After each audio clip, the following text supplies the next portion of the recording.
Lèm te fèt komanse konkou, komanse pran frap nan men la vi, mte panse se yon leson ki vyen tapan. M kontini ap pran kou, m kontini ap pran frap, san epani de anyen. E la, m komanse ap reflechi. Map di, ou kwen se yon leson ki vyen ap bam? Jam ase intelijan.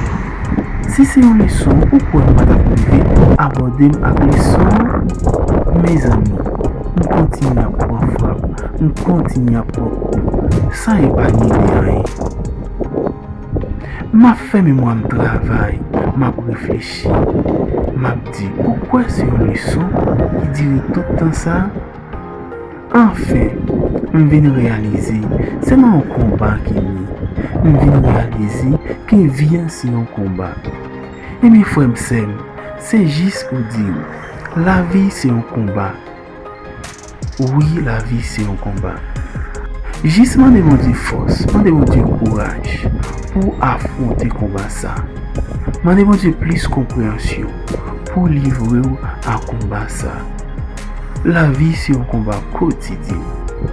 Chaque jour levé, ou affronter un combat différent.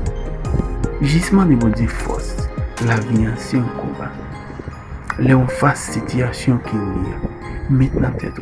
C'est un combat qui est pour pas décourager. Juste livrer ou m'en demande force, courage, compréhension pour affronter combat ça. Pas oublier, tout autant que souffle de vie, ou à vivre dans la vie ça, dans le monde ça. Ou pas participer à une bataille frère. La vie c'est un combat. La vie c'est un combat.